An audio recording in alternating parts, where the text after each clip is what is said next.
Yeah, this is it. This is the hold it up, Lee magazine, print magazine that I still write for, Total Wrestling Magazine. Well, I'm honored to be holding it. From the United Kingdom.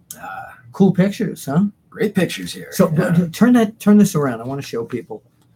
So this is a picture of Asuka. So when I was doing my one-man show in New Orleans, Oscar from Men on a Mission came to see the show and do a rap for me. And I said, let me introduce Asuka. And everybody's looking around like they thought it was her. Hey, everyone. Welcome down to APTER'S Alley. Bill Apter here. This is the Bill Apter Video Magazine podcast. Thanks for joining us. The man over here used to be a neighbor of mine, but then he went big time and moved out of the neighborhood. Josh Harris Chernoff. Welcome down to APTER'S Alley. You were down here in APTER'S Alley before this whole thing was built. Yeah, thanks for having me here. This is quite an impressive setup. He was down here when he was a kid. Wow. And I've known Josh. How many years have we known each other? Oh, man, more than I think I'd like to admit. But probably we've been here 25 years. In 25 years? About 25 years. He was a little kid. When he was a little kid when I moved in the neighborhood. And, he was a wrestling fan, and you've been a wrestler. You've been a promoter. You've put rings up. You've done everything in the wrestling business. You went to OVW. You went to Al Snow's training school. You've done a lot for your young age. The one thing I hadn't done was co-host a video APTER'S Alley with you, and now I can. Now check here we are. The old bucket list. So, well, you can't have a bucket list. You're still alive. All right, there's a bucket list is before you die. Yeah, but you're too young to have a bucket list already. I mean, I need to start now on my bucket list 30s. So I can. Yeah. We didn't think of this. So, welcome everybody. Lots of stuff going on today, and we will have at 7:15 today some fan called him the Podfather. I love that name. Yeah, the Godfather of podcasts, Conrad Thompson, and he does he's the guy who started the Bruce Pritchard podcast. Something to Wrestle with Bruce Pritchard, which now has Something Else to Wrestle with Bruce Pritchard on the WWE Network. Amazing, and also Ric Flair's X podcast. Yes, former podcast. Tony Schiavone's podcast. What Happened When? Tony Schiavone. And then Eric Bischoff's podcast. That's the newest one. 83 Weeks with Eric Bischoff. Yeah, they're all, I'm a huge fan of all of them. And eventually... Certainly seems these days like he has a lot of free time on his hands. So. Yes, right, so he's ready to go. So welcome everybody who's come into the room right now. And there's lots of news going on. You know, we talk in the wrestling business that if you don't reinvent yourself like I did with my book, Is Wrestling Fixed? I didn't know it was broken. Right, and it's still on sale everywhere. Brought to you by my book. But if you don't reinvent yourself in this wrestling business, people forget you. So one of the guys that keeps reinventing himself, it's amazing. And this week he did it again, Chris Jericho. Yeah, that guy, I've been a fan of his since I was little young kid. I remember him back in ECW. And he's not all that old. No, neither am I. But yeah, my favorite Chris Jericho of all time was, and maybe it's just because the age that I was at, was the role model in WCW. Oh yes, with that long list and of the 1,004 holds. Yes, that was definitely my favorite. I love the suit wearing Chris Jericho that he did, and I want to say he remembers a different Chris Jericho than I do. Yeah, and then of course Lionheart Chris Jericho originally. That was he just became the only man to ever hold the WWE and the New Japan Intercontinental Championships. He won the IWGP Intercontinental Championship this past week. While reinventing himself with somewhat of some people called it crow gimmick, Crowico. I guess you could say. Jericho. Maybe that's better, Jericho. Yes. But just continuously reinventing himself. And it's really amazing. And there's no end in sight. But I think with him being Intercontinental Champion for, I want to say it's 9 times in the WWE. I believe and now the New Japan Pro Wrestling Intercontinental Champion. I think that kind of has to make him the greatest Intercontinental Champion of all time. Don't tell the honky tonk. I never would. I would never say that. He didn't really say that. We're going to bleep this on on the replay. And he's also got this cruise coming up in October that he's a Ring of Honor is involved in it, and a lot of a few dozen wrestlers are going to be there. I think this is the first ever wrestling match in the middle of the ocean, I believe. At least how it's being promoted. Right. There were some wrestling cruises. I remember when WCW ran. Did they do matches on them, or was it just meet and greet? I'm not sure. We're gonna have to look that up. But yeah, Chris Jericho, absolutely amazing. So at this point of the show, generally what we do, and we're going to do it generally again, is we go to our buddy Ryan Bowman. Ryan Bowman runs a great website along with Michael Melchior. Every week I change the pronunciation of that name because nobody can pronounce it. By the way, you had that belt there? Yeah, over here. Yeah. See, he came down here hoping to get a shot at my Cow Championship Office Wrestling title. But the rule in the contracts, this is the contract for the Cow Championships, not during a show. Not during a show. But go ahead, cut a promo on Wonderful Willie. Well, Wonderful Willie. I'm here with my Cow Championship belt. No, that's not yours. It's mine. Hey, get it straight. I have it in my possession. Possession is 9/10 of law. So not necessary. Not an APTER'S alley. Oh, we got different laws down here. Exactly. All right. Exactly. Well, you know what? Then I guess I'm going to hand this back to the rightful champion. I'm going to hold on to this. You can hold on to it until we have an opportunity. Watch it, sure enough. Okay, but anyway, the Gorilla Position, one of my favorite websites, run by those two gentlemen, and every week, Ryan Bowman comes at us with his choice for the Wrestler of the Week. I don't know who he picked this week yet. Let's find out. Let's go to the Gorilla Position, and who is this week's Wrestler of the Week? I'm Ryan Bowman from thegorillaposition.com, telling the stories of pro wrestling storytellers, here with this edition of the After Video Podcast, Wrestler of the Week. Many times in this format, we honor a competitor from the largest wrestling company in the world, WWE. But instead, this week, we traveled to the other side of the globe to properly honor a groundbreaking performer and his historic feat. After chasing the IWGP Heavyweight title for almost 2 years and engaging in some of the greatest matches of all time with Kazuchika Okada, Kenny Omega finally stopped the reign at New Japan's Dominion this weekend. Omega achieved his longtime championship dream by outlasting the Rainmaker in a 70-minute, 2 out of 3 fall showdown for the ages, ending the amazing 720-day title reign of Okada, regarded by many as the most dominant champion in professional wrestling in recent years. The classic encounter has even been labeled by some wrestling observers to be the greatest match of all time. Now, Omega stands poised as a performer that New Japan CEO Harold May will likely center the company around as they head towards further North American expansion. He'll be the star that represents a new era of Japanese wrestling, all while still being considered one of the best in-ring performers in the world. For his classic win over the nearly unbeatable Okada, his place as the new face of New Japan Pro Wrestling, and most of all, his standing as the new IWGP Heavyweight Champion, Kenny Omega is our choice for the Wrestler of the Week.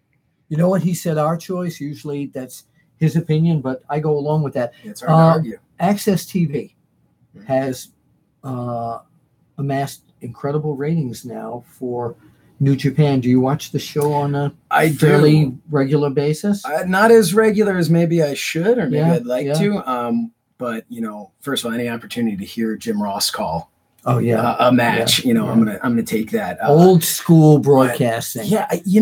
Just how can you argue that? Kenny Omega has brought himself to a level without the machine, without the WWE machine behind him. And, and look, he had a little experience there spending time in Deep South, which they actually aired an interview of him. I saw that. And he's come a long way since then.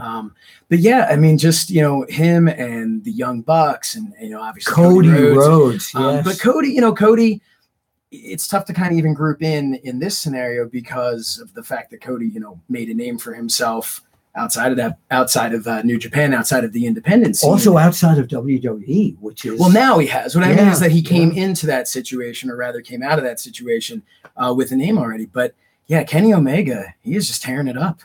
The whole scenario here that, and we'll talk to Conrad about this, is that I was thinking that the WWE was going to, after this whole success of selling 10,000 seats in 29 minutes, as Brandy Rhodes told me this weekend, that will Not be 30. on One Wrestling Video. No, 29 minutes.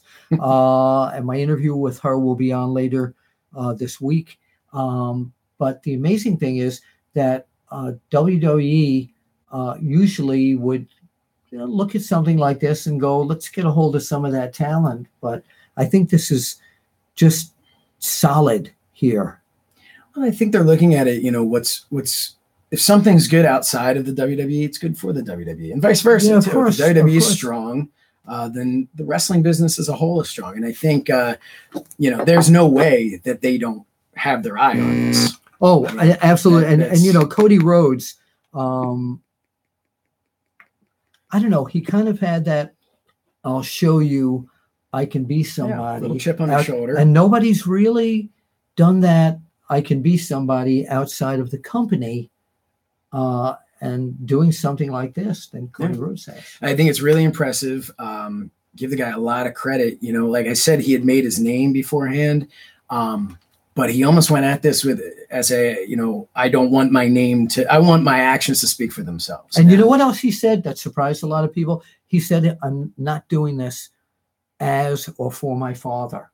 This is not about my father, Dusty Rhodes. Yeah. I mean, he pays an appropriate amount of tribute to him. There's no denying what, he's done for him in the business, and not, to mention personally. But yeah, he's really gone out there and said, hey, I don't want to be, Dusty Rhodes light. I want to be Cody. I want to be Cody. He can't be Cody Rhodes, but I want to be Cody. And it's pretty amazing. Not even the brother of Goldust. No. All right. But So we're gonna try now and call Conrad Thompson, the Podfather. Let's see if we can get him on the line here. It's ringing. He's in Nashville at the moment. Hopefully he's not singing any country music here. Hey, man. Is that Conrad Thompson? Hey, what's going on, dude? Well, we're live in down here at APTER'S Alley. My co-host, Josh Chernoff, and I are so thrilled to have you on here. How are you, Conrad? Man, I'm excited to be here. Thanks for having me. Well, you know what I want to tell you, Conrad? Down here at APTER'S Alley, you are all in. Well, I appreciate that, man. That's For nice sure. of you to say. Thank you very much. So, when you mention the name Conrad Thompson now in the wrestling business, some fan yesterday coined a name for you, and I said, wow, that's great. He called you the Podfather. Yeah, that's a bit of a joke now for a little while. Sometime last year, Tony Schiavone started referring to me as that, and we actually have that shirt available now for sale at lowestrules.com. I'm never going to call myself the Podfather, but some people do, and it's an awful nice thing to say. Well, I was going to call you the MOP, M-O-P, the master of podcasts, but MOP just didn't sound right. Well, hey, maybe that means I'm cleaning up the competition. Oh, I like that. I like that. So one of the things that I wanted to ask you, a lot of people know your name. They know about all the wonderful podcasts that you are part of and produce and everything, but they don't know where you came from. Now, I saw something on your Twitter feed earlier today. It was a cover of an old WWF magazine of you at about 9 or 10 years old, posed with the Nasty Boys. Tell us about that. Oh, it's just silliness. It's just a Photoshop. We're trying to stir it up and have a little fun. And we have a graphic genius who helps us with the podcast named Chris McDonald. And a few weeks ago, I posted a Throwback Thursday of when a friend and I dressed up for Halloween as the Nasty Boys. And he found an old promo photo of them and then made it into an old school magazine. And it was never an issue, of course. And I don't know that they were even on that issue, but he made silly little funny headlines on the side, photoshopped me in there. So it was pretty fun, and we're trying to keep people laughing. But that was you. Yeah, absolutely. Okay, yeah, I just wanted from, I think, 1991, I believe. You look like you could have been one of the Little Rascals. Yeah, absolutely. I think I still might be. Definitely. So let's find out some more about Conrad Thompson. How did this happen? You you were a wrestling fan growing up, and I'm flattered that when we talked for the first time, that said you used to go out and buy the magazines all the time. Yeah, man, I grew up a big wrestling fan, and whenever my mom go to the grocery store, you know, especially over like summer vacation, I would always have to tag along to help her, but I wasn't much help. I was camped out in front of the newsstand trying to figure out which After magazine I wanted to talk Mom into that day. Wow. So what do you remember about the magazines? Did you have a favorite story that you still remember? Oh, I remember the fold out of Woman. Yeah, you guys were like the PG Playboy at times. And yes, man, that was everything I needed. Yeah, yeah. And I shot most of those studio photos. Did you put them up on your wall? No, Mom wouldn't approve of that. I had a Lamborghini poster and a Hulk Hogan poster, and I had to make that work. But that I was had a special place for those special editions you had. I put them up on my wall, and I remember friends asking my parents why I had pictures of half-naked men in bathing suits up on my wall. True story. Hey, nothing wrong with that, man. Good for you. True story. True story. So how did this whole thing happen with you? You were in the mortgage business, correct? Yeah, I still am. Yeah, I'm actually talking to you from my office right now. I do mortgages 5 days a week, sometimes 6 when it needs it, and it's my first passion and love, and the greatest job I could ever have. And now wrestling podcasting has become the best paying hobby I ever had, and I'm blessed to have the success we've had on those shows. Well, first of all, how does someone get a passion for the mortgage business? You know, it's funny that you say that, but the reality is we're helping people become homeowners, which in theory seems sort of clinical. But whenever somebody pulls out an old family album and they're looking through pictures of their aunts and uncles and grandparents and cousins and whatever, you know, they're usually say something like, oh, that was at grandma's house, or that was at Uncle Terry's house, or whatever. And so these homes really become sort of the backdrop and the stage for the play that is our life. Yeah. We give dads a front yard to throw the baseball around and play catch with their sons, and we give little girls a backyard for their dog to run around and play. Yeah. And Santa Claus gets a chimney. And I take a lot of pride in helping people create those memories. Nobody, you know, sort of waxes poetic about the interest rate they grew up on, but everybody has a story about the house they grew up in. And I don't really talk about what we do so much as what our product does, and that's really helped families create memories. Well, you know, also the history of backyard wrestling. If you look with Mick Foley going to the top of a house and dropping an elbow smash down on someone sold his parents a mortgage for that house. Absolutely. Yeah. I mean, that wasn't happening at an apartment complex. You have to have a house to build. That's right. You want to be a backyard wrestler, you have to have a house, and Conrad can get you the mortgage, correct? There you go. That's exactly right. We make it happen at 1fmt.com. All right. Now, so how did the first podcast that you were involved with, if I remember correctly, was with Bruce, correct? No, the first one I was involved with was Ric Flair. Ric Flair, he had an opportunity to come out and do one with CBS. And so I never had, envisioned myself as a podcaster, and I sort of became the accidental podcaster with CBS to do Woo Nation. So Rick invited me to come in and just ask fan questions. I did, and man, we were off to the races. Yeah. Now, had you ever done anything like that before in school? Were you ever like in the radio club or anything like that? No, it never was. It was never anything that, I thought I had any sort of ability at, but I did start advertising my mortgage company on the radio here in Alabama and Tennessee sometime in 2008. But around May of 2009, I really started to get pretty hot and heavy with it. And as we approach, the 10-year anniversary of that, I guess I've gotten more and more comfortable. And now it's no big deal to do a podcast. Which 10 years? Once upon a time, I would have never imagined. Wow, 10 years already. Yeah, time flies, man. Okay, so now you then hook up with Bruce Pritchard. How did that happen? Well, when you befriend Ric Flair, you have an opportunity to meet everybody, and one of those everybody's was Brother Love himself, Bruce Pritchard. And Bruce and I hit it off, and Bruce was doing some different work, and I had an opportunity to, utilized Bruce's production ability to do a couple of videos. And so one video turned into 2, turned into 3, turned into 4. And before you do it, Bruce and I were working pretty regular on marketing campaigns that utilized his video experience that I lacked, that my team lacked.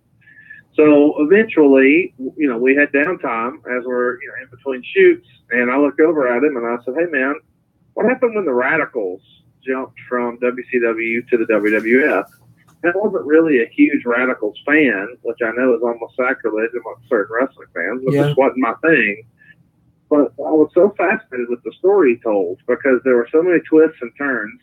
And at the end of about an hour-long conversation of us going back and forth, I decided, man, this is a podcast. Yeah. And over the next few days, I convinced him to give it a shot. I'm glad I did. Here we are.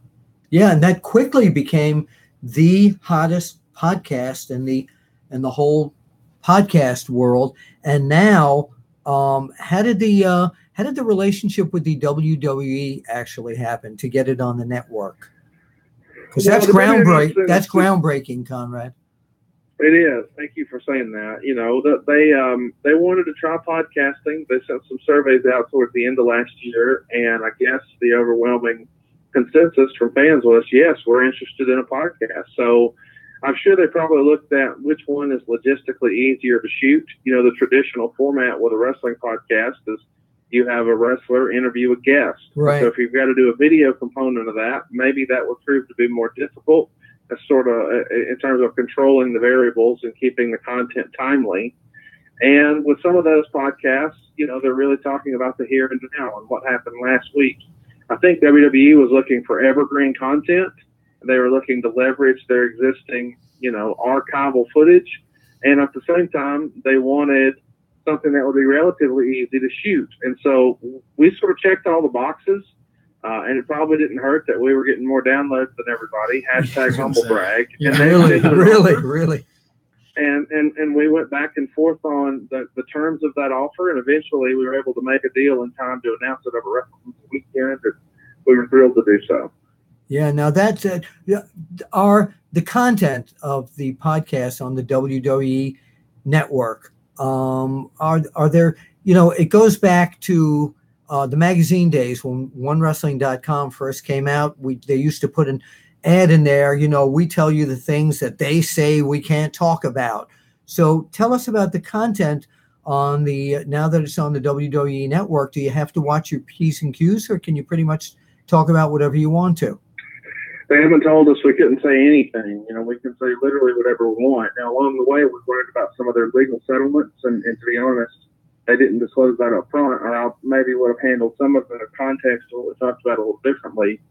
But as we've gone, we've said things that we didn't know we couldn't say, and they'd come back and say, hey, we're going to have to blade that out, and here's why. Yeah. And so one of the things I was always sort of fuzzy on is, in particular, the discussion of the WWF. And I didn't know that you can't say WWF or World Wrestling Federation in content created in 2018.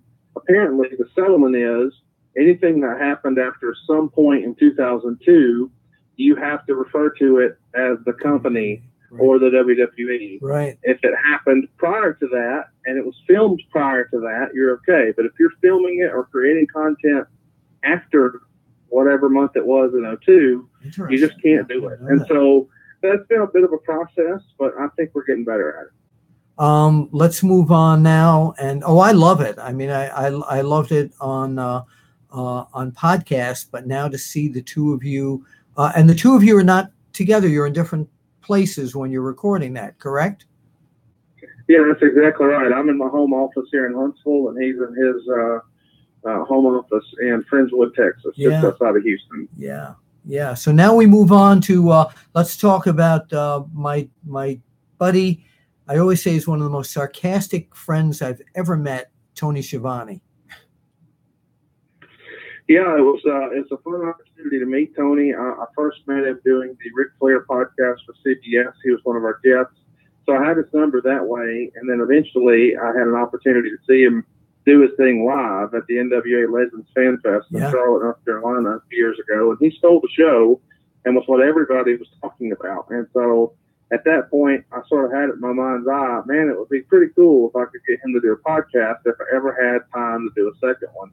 Well, eventually, once the Pritchard Show really caught fire and had some success under it, I thought, you know what, this is what I need to do. I need to tell the WCW side of things. So I reached out to Tony and asked if I could get his email, and he gave it to me. I presented a business plan of how we could make money with a podcast.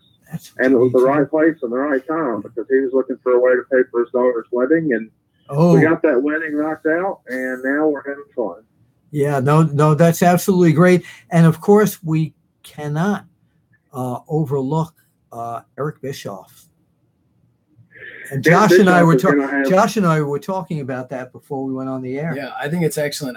Conrad, I mean, you and I we've met before at the show in Philadelphia at the ECW Arena, and we've gone back and forth a couple of times. I recently was just messaging you about extra wristbands for the Starrcast. Yeah, I'm a huge fan of all the work that you're doing. I think the Eric Bischoff one is just as good as any of the other ones and different. And, and that's the cool thing about it is they're all different.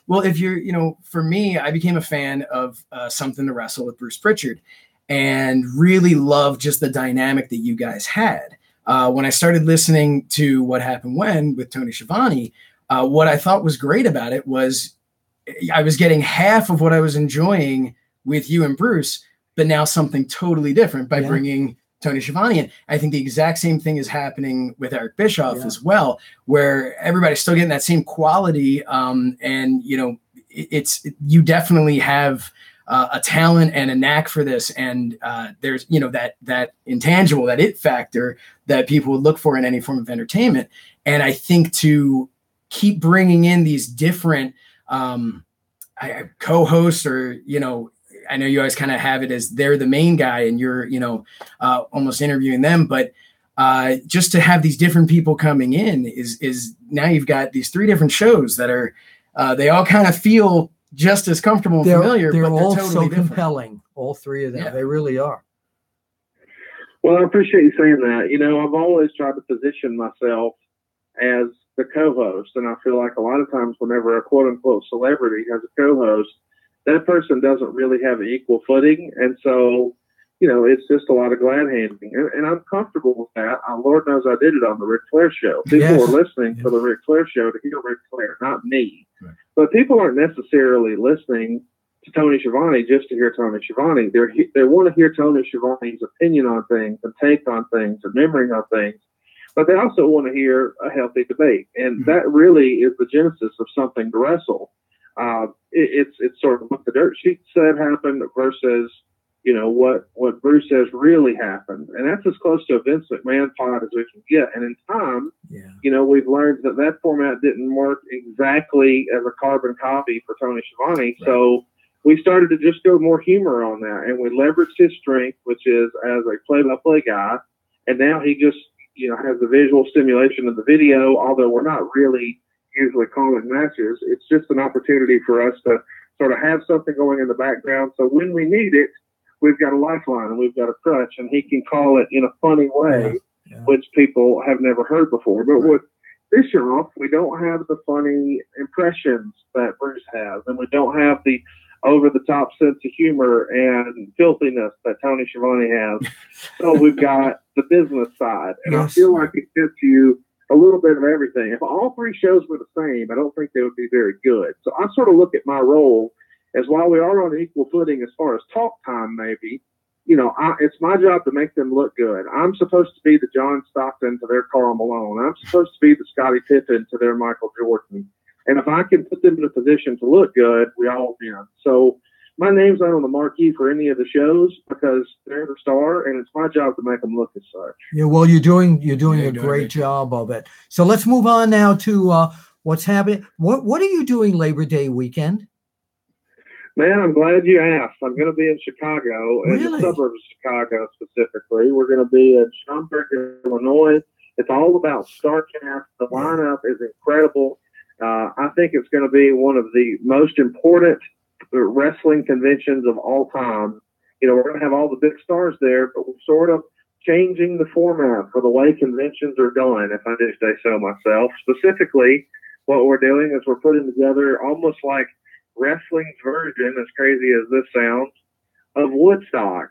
And I love that analogy when Cody put it together, but it makes a lot of sense to me because we've got two stages with seemingly nonstop shows, from a Monday Night Wars debate to karaoke with Marty Skrull, to a Papa Buck jam session, to Botchamania with two stand-up comedians and Tony Schiavone.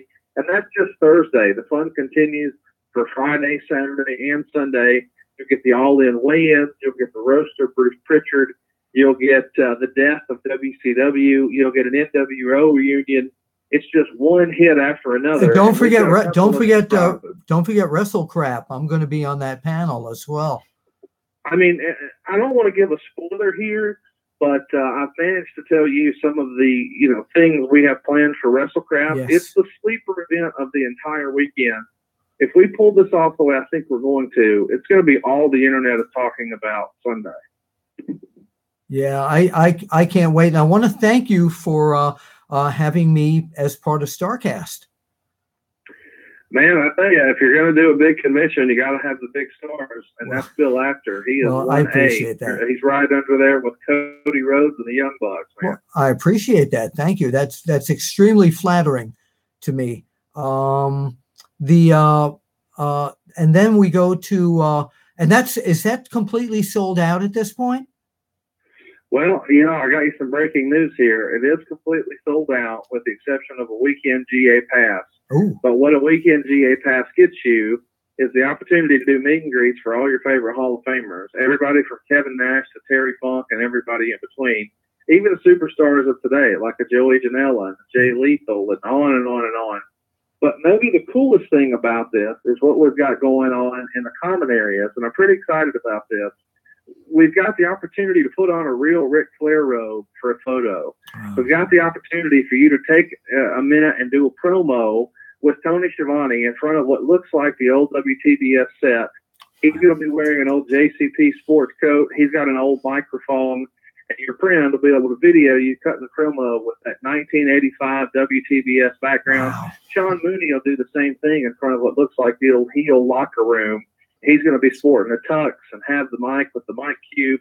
We're looking for fun, interactive experiences. We've got them in phase at Starrcast that weekend. And there's rumor and innuendo that there might be more tickets coming early next week. I know they're going to sell out fast. Go ahead and check out starrcast.com and follow us on Twitter at Starrcast18 for more detail. I think you need to start it on Tuesday. There's nothing wrong with making it a whole. Why don't we do it tomorrow, Bill? Well, you know what? Get me on that. Get me a flight. I'm out of here. Yeah, there you go. Let's just get started tomorrow. Just be me and you and Bruce Pritchard, but that's enough to have fun. No, I like. Well, as you know, you and I have talked, and I'm a karaoke master, so I got to get down there for several of those things, and I will. I can't wait to meet all the fans that are coming down there that I've heard from that are just so thrilled that this is happening. Now let's talk about All In, because that's what started this whole buzz. Yeah, man, it's going to be the event of the summer for sure. We're going to end the summer with a bang. Could be the event of the year. It could be. I do think it's going to be, it'll be up there with a Wrestle Kingdom and a WrestleMania, in my opinion. And obviously, New Japan just set the bar this past weekend. But I'm really excited for what they've been able to do. It's pretty remarkable considering that these guys are self-funding it and they're doing it on their own and there's no major bankroll behind them. Kudos to them. And they were able to not only do it, but sell it out in a half hour. It's pretty unbelievable. And it speaks to, what those guys have been building with their fans this entire time. Brandy Rhodes corrected me this weekend when I saw her at Legends of the Ring. She said Bill Apter wasn't 30 minutes, it was 29 minutes. Yeah, there you go. Yeah, unbelievable. So where can people now find you once again on social media?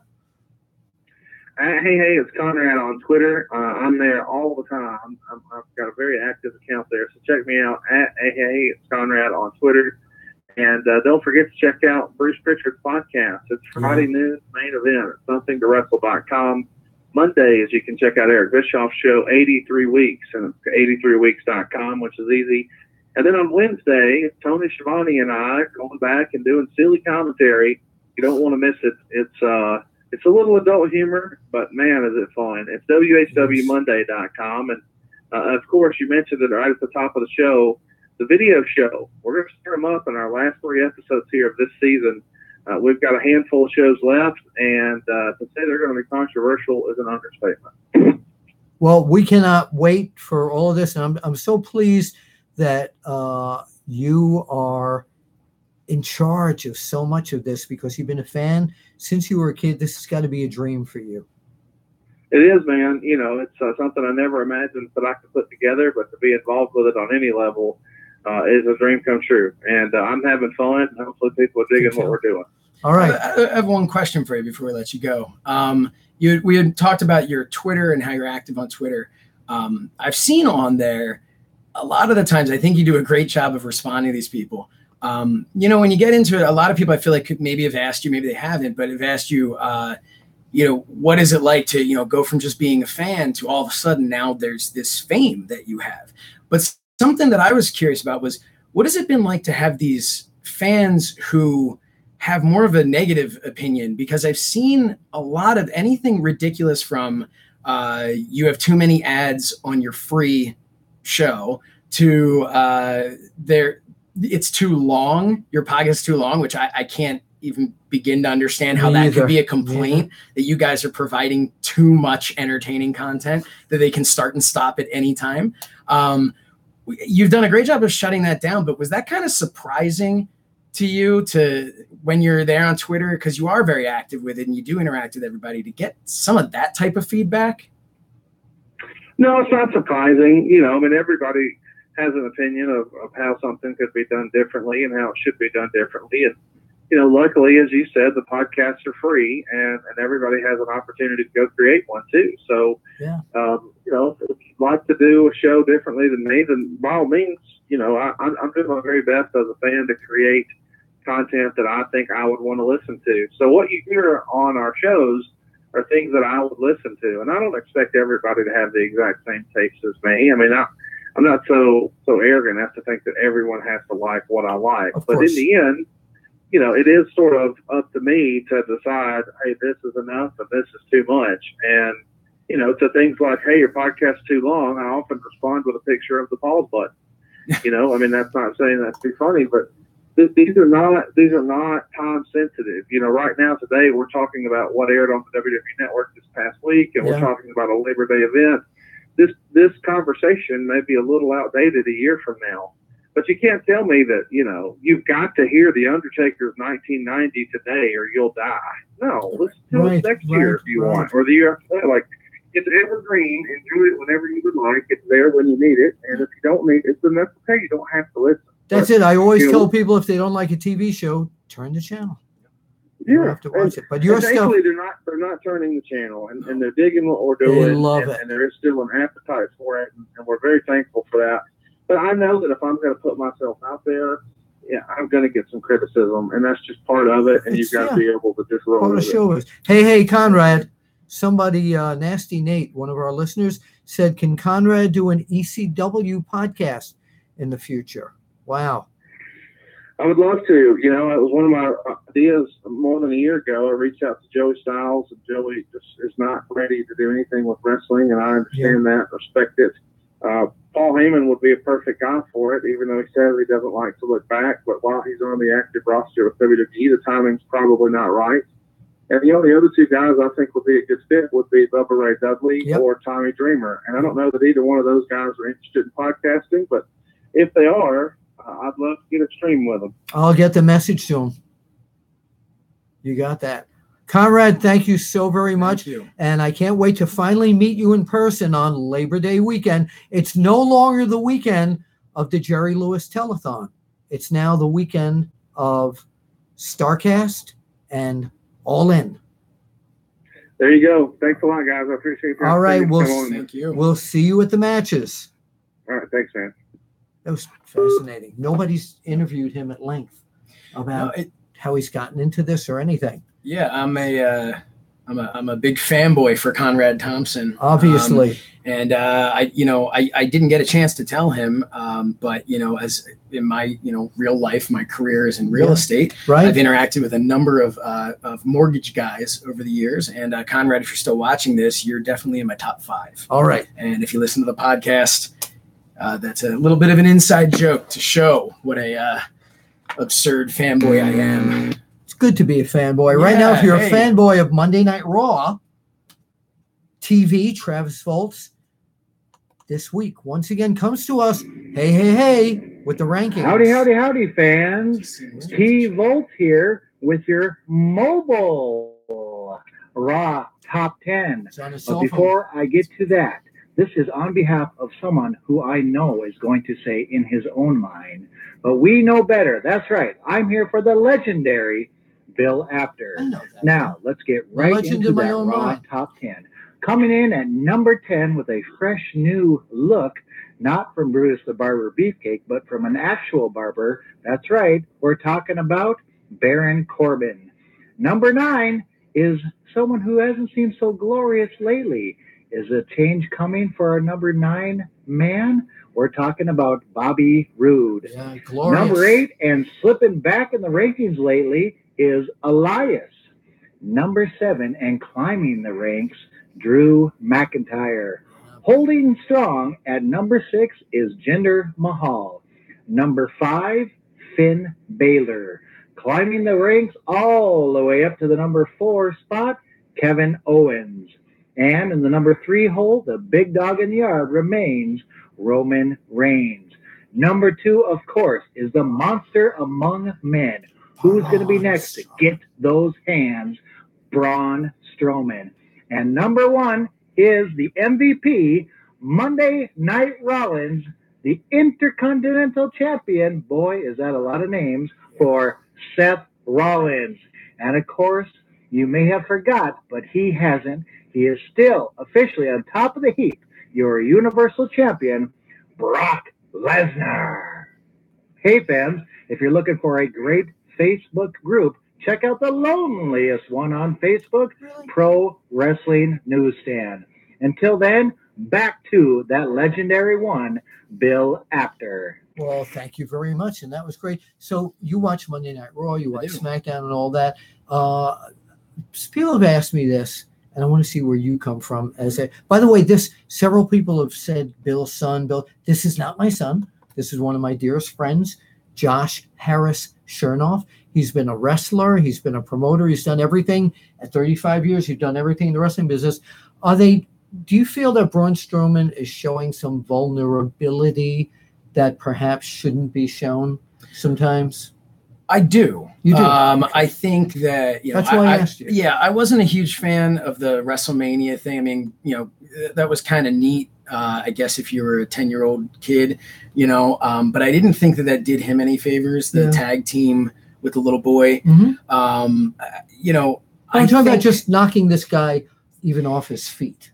Yeah. You know what? With this day and age, I think that you kind of have to, in order to be able to keep the story moving. I get the idea of it. Yeah. At the same time, if you're putting a lot of time and energy into this guy, I don't know that it's overly necessary to be exposing him as much. And what I worry with Braun Strowman, because I think Braun Strowman has the chance to be their next big thing. No pun intended with Brock there, but I do anticipate really big things from him. My concern is that it has the ability to go the way of the Big Show. And this is something I've heard the Big Show say himself, that he was just, when they put a little too much comedy in there, and it just, it's like now he's this giant, oaf of a guy as opposed to this monster. And, Braun Strowman, he's not, I don't think that's happened yet, but I'm not comfortable. I thought they were doing a great job a few months back. I thought when he was involved with that stuff with Brock Lesnar, I thought they protected him well. I think that they're they're going, okay, well, what do we do with him now? What can we do now? Yeah. And I think sometimes the answer is less is more. And I know that's tough this day and age. They want to have him on television. He's a huge commodity, but at the same time, he doesn't need to be in these long matches. He doesn't need to be I think he needs to be. He doesn't need to be vulnerable. I think he needs to be more of a special attraction. He's on TV every week. I love watching his matches, but I think he needs to be on TV a little less. And even if he's going to be on every week, because they're looking at ratings and it's a business. So even if they want to have him on every week, I also think that he doesn't need to, and he's not in a match every single week, but they could go a couple of weeks in a row, 3-4 weeks in a row, where he is not in any match, where he just comes out there, maybe just throws a guy. Looks around. intimidating. Or bring back what they had done originally when they first broke him away from the Wyatts. Yeah. They had enhancement talent. Yeah. And I don't think there's any rule against having them work enhancement talent, have them work for guys. Isn't. But no, I'm a big fan of Braun Strowman, and I worry, I don't want to be, the jaded wrestling fan, but I do worry that they'll overexpose him, and I worry about that more than I worry about the vulnerability. Okay. But I do agree that maybe there's a little too much. You don't see that much with Brock Lesnar. All right. So right now, I think you saw our show a few weeks ago when Gary Morgenstein, who a former PWI editor and writer, was right here in your chair, and Gary has an announcement to make.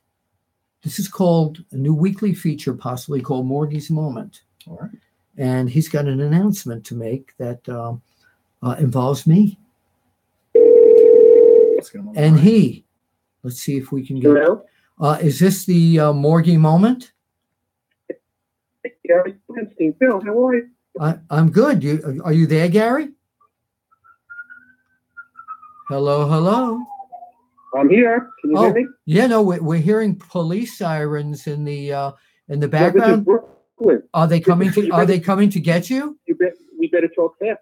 We really can. Gary Morgenstein, welcome back down to APTER'S Alley. I'm here with Josh Chernoff, my co-host for this week. We figured, nice to meet you, Josh. Well, nice to meet you. We figured that perhaps once a week, we're going to do a quick segment with one of the great PWI former editors and my dear friend, Gary Morgenstein. So, Gary, this week, your segment is going to be about an incredible announcement that was made on Facebook and Twitter and some other places.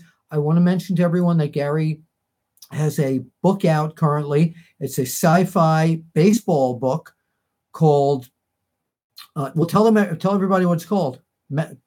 A Mound Over Hell? Yes. It's on Amazon, Barnes & Noble. It's set in 2098 after America has lost World War III to Islam and baseball begins its last season ever. And that you can find that on sale at Amazon or anywhere Gary Morgenstein goes. Correct?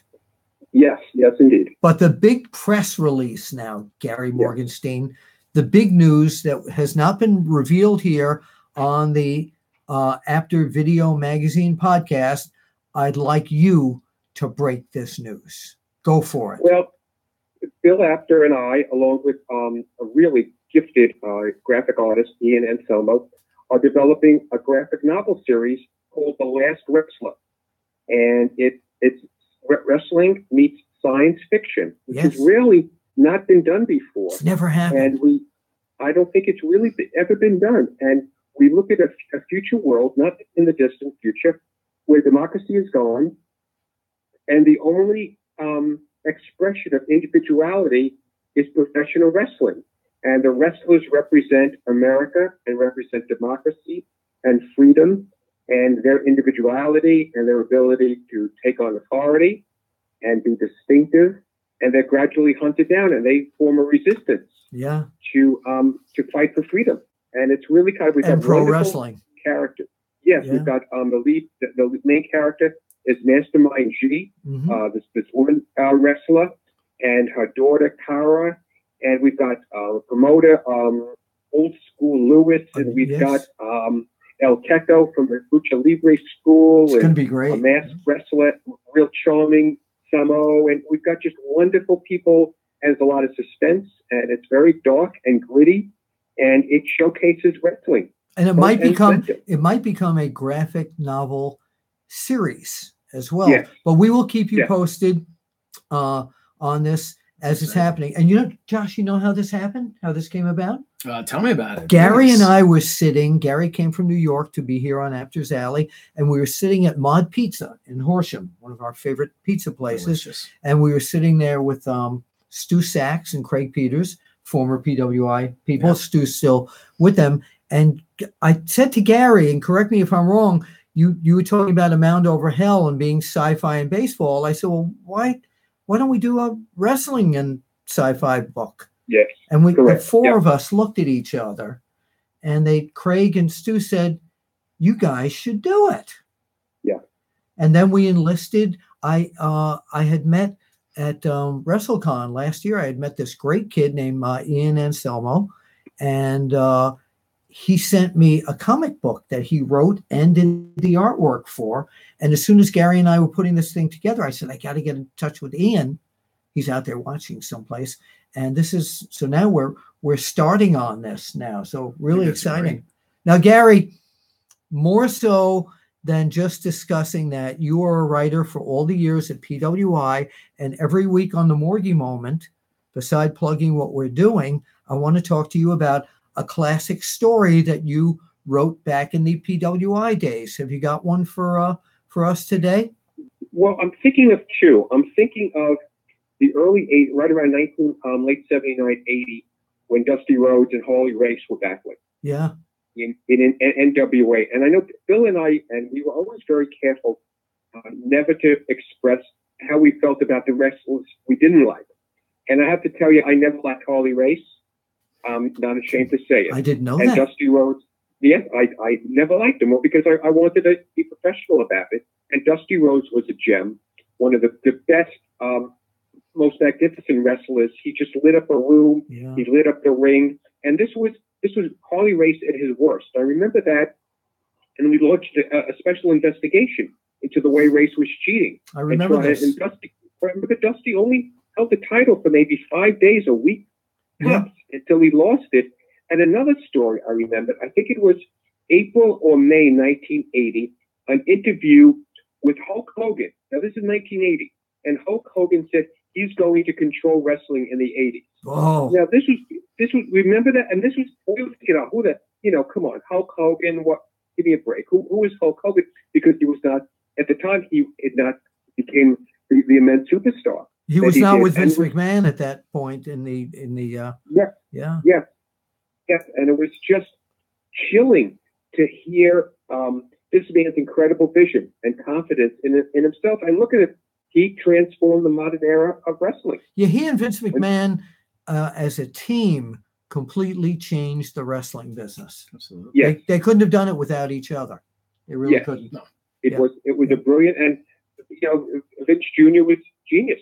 He's a genius still. Yeah, and what he did, but he needed. But you're right. He needed Hulk Hogan. You needed the vehicle. You needed the promoter. You needed the Don King and the Muhammad Ali.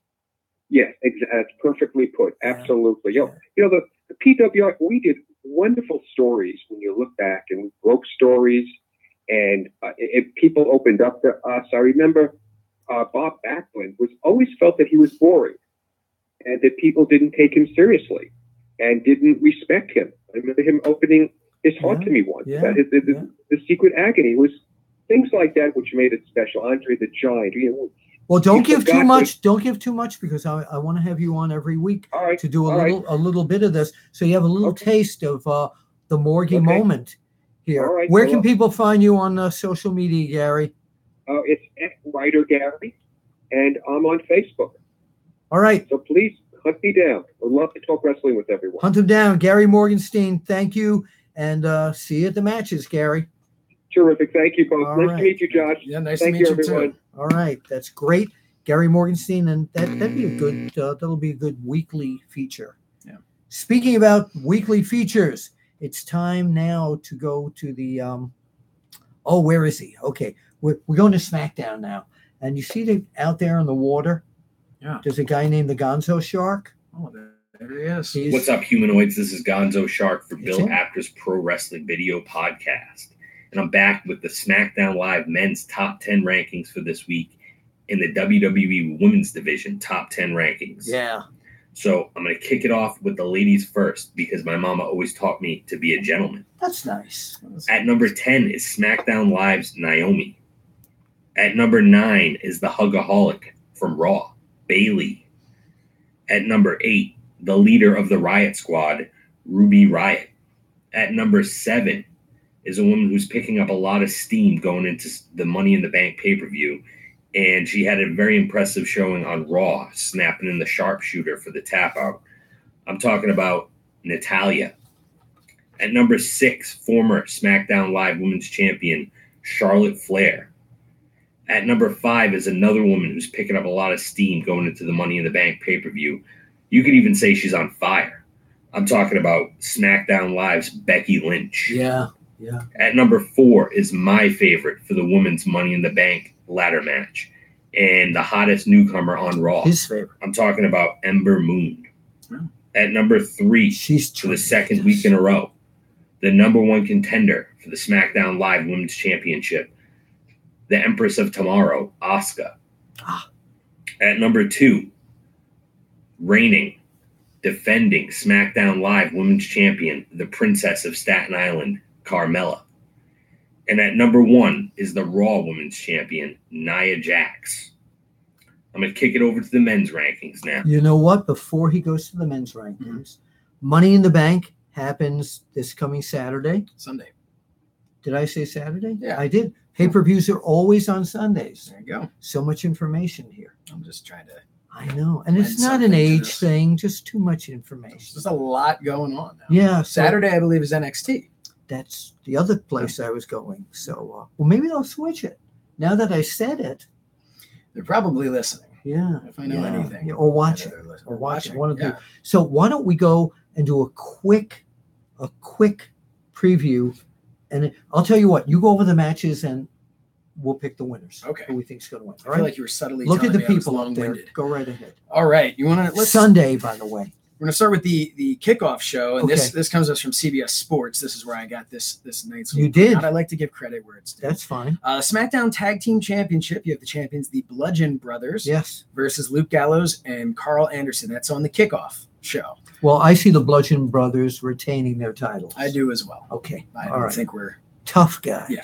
4 tough guys, but the Bludgeon Brothers are a little bit tougher. And especially on the kickoff show, I don't see any reason why they would lose. You never know. We're going to do this like a sport. Can happen. We're going to do this like Anything a sport. can happen. That's true. So that's true. Bobby Lashley versus Sami Zayn. Oh, the heat. Bobby Lashley is so furious at Sami Zayn, especially since this week's SmackDown when Zayn put up that whole obstacle course. Mhm. Bobby Lashley was attacked by. Bobby Lashley is going to destroy Sami Zayn. I think there's a possibility. I think Sami Zayn is a little sneaky, and I think there's He's a a lot possibility that he's going to have some trick up his sleeve to pull out a victory. But I don't see a clean victory over Bobby Lashley in any maybe. scenario. All right, I say Lashley. I'm going to say Zayn. Okay, you did. I Go said right it twice. Sunday.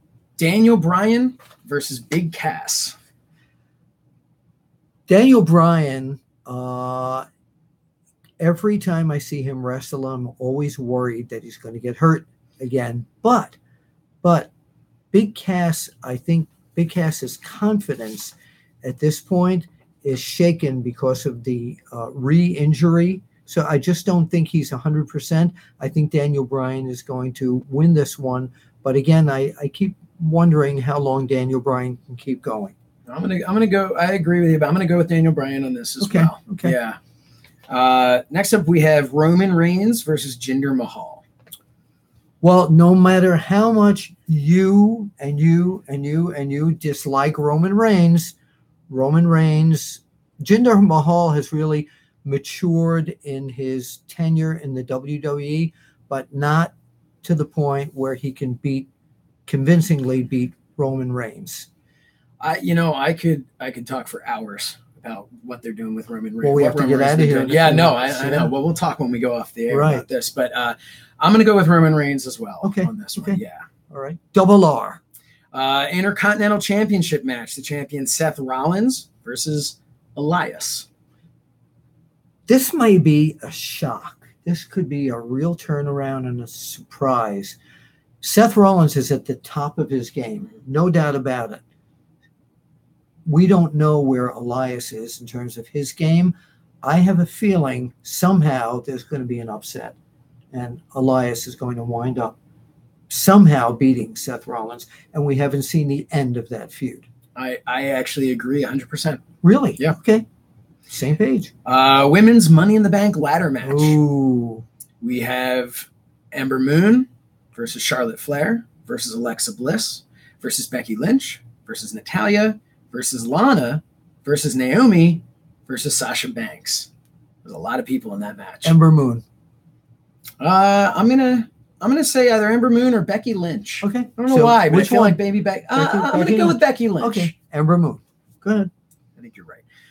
Men's Money in the Bank ladder match. We have Braun Strowman versus Finn Balor versus The Miz versus Rusev versus Bobby Roode versus Kevin Owens and versus a New Day member versus Samoa Joe. First of all, who do you think is going to be the New Day member? Kofi. I agree. Okay, I think it'll be Kofi. Winner of that match, everybody's saying he's going to say Braun Strowman, but that's not true. I think Samoa Joe is going to win. Yeah. I'm actually a toss-up between The Miz, Rusev, or Bobby Roode. Well, Rusev, it should have been his time already. Well, Money in the Bank actually happens to fall on Rusev Day. That is true. So you're going with there's Rusev. a possibility. Okay. I'm going to go with Rusev, or maybe I want to see The Miz. I'd like to see him do that all over again. I think The Miz, Big fan of The Miz has reached a point where he doesn't need that. He doesn't, but he but wants it doesn't it. mean it doesn't But mean he I wouldn't wants like to see it. He'll be miserable without it. Oh, Yeah. I see what you did there. SmackDown Women's Championship match. Carmella, the champion, defending against Asuka. Asuka is amazing. Carmella has become pretty amazing too. Asuka. I think Asuka as well. Yeah. I think we're headed That's not towards- Oscar from Men on a Mission. No. Okay. Yeah, certainly not. The Raw Women's Championship. Nia Jax, champion, defending against Ronda Rousey. Wow, this is almost hard to pick because as tough as Ronda is, she's never faced anybody that has all the weight and the talent that Nia Jax That's true. has. I'm going to say that Ronda Rousey's going to win somehow, but I think it's going to be in a martial arts way, not in a wrestling way, not in a typical wrestling way. Well, I think it's a good point that you had there. That where Ronda Rousey's competed, their weight classes. Yeah, and this is something she hasn't done. I have a gut feeling. I think Ronda Rousey's going to win, but I don't see her walking out champion. Okay, maybe a disqualification is in the making. Possibly. I just see her knocking out Nia Jax.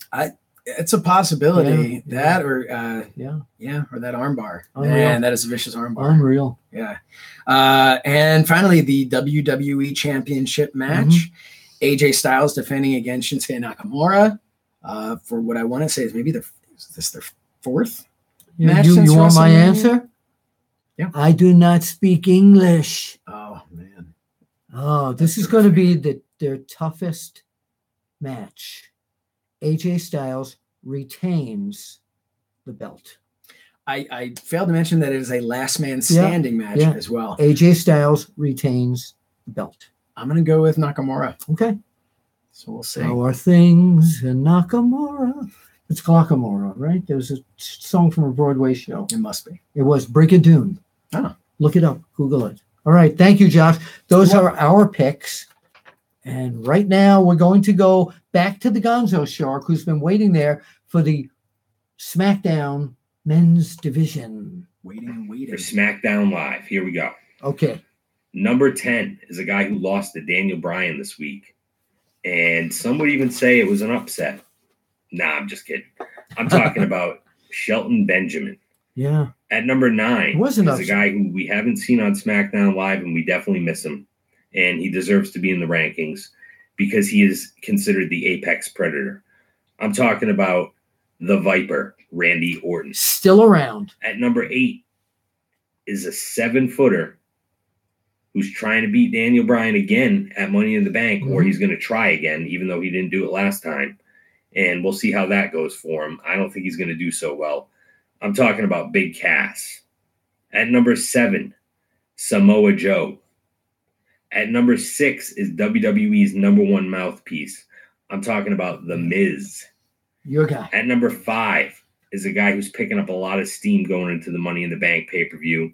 And I would personally love to see him win that match just because I'm a huge fan. I'm talking about everybody's favorite day, Rusev Day, baby. At number 4, Daniel Bryan. At number 3 is probably the best heel in WWE right now. Who's that? And this character swap for him is really working out, in my opinion. And I'm talking about the #1 contender for the WWE Championship, the artist Shinsuke Nakamura. At number 2, the United States champion, Jeff Hardy. And at number 1, the WWE champion, the phenomenal AJ Styles. Yeah. And he'll retain it. That does it for the rankings for this week. You guys can hit me up on Twitter at GonzoShark1. On Instagram, just type in the Gonzo Shark. Follow me on there. You can follow me on Twitter. I greatly appreciate it. And you can look for all of my material at onewrestling.com. Every Friday, my Impact Wrestling report for Bill Apter is up there. You can find me on Vince Russo's The Brand, and you can also find me on wrestlingwithwrestling.com. So I'm going to pass it over to the man, Bill Apter, until next week. Back into the water. And until next time, this is the Gonzo Shark checking out. All right, Gonzo Shark, back out into the waters there. Thank you so very much. I want to thank all of you for joining us. Conrad Thompson was absolutely a fascinating view into your mortgage and wrestlemanship there. Yeah, sounds good. The podcast master there. Yeah. Don't forget, brought to you by my book, Is Wrestling Fixed? I didn't know it was broken. And there's the audio version as well. Oh, man, crack this open too. Yeah, and I do impressions of a lot of the guys from the stories that I do. Josh, where can people find you on social media? You can find me at So Says Chernoff on Twitter.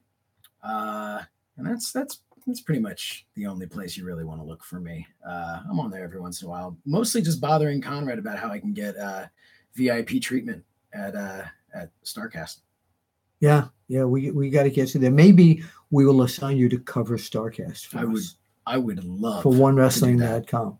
So Al Roker's Balls says it's guacamole. I said guacamole, so I'm going to have to look it up.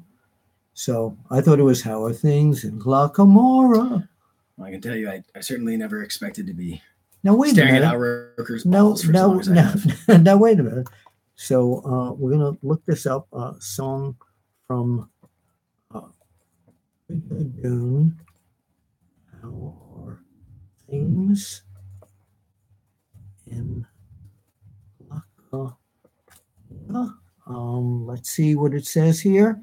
How Are Things in Glaucoma is what they changed it to. It is Glaucomora, GLOCCAMORRA. And unfortunately, and Barbara Streisand saying that too. Unfortunately, we can't play any of it because we'll get terms of service from YouTube here. But want to thank you all so much for making this show a habit every Thursday night, 7 o'clock. I'm going to go to the top of the hour of your comments and answer a few. Hello to everyone who said, hey, Bill. Is Conrad Thompson that old guy from Different Strokes? No, that was, what was his name? It was Conrad somebody. Oh man, I'm never gonna on the spot. Hold on a minute. Hang on a minute. No, back to Google. Back to Google. No, that's not Conrad Thompson. Hold on a minute. Conrad. But to whoever said that, man, Conrad, something to wrestle. Just dip your toes into that, and you're gonna be glad that you did. What was enough family guys from Different Strokes? Different Strokes. Conrad Bain. Yes. Conrad Bain. Conrad Bain. We're going to play trivia every week now. Whenever we're doing this show, so it's Conrad Bain. Yes. So and that guy is dead already. Hey yo, Chico, Teddy, how you doing? Say hello to the stoned guy.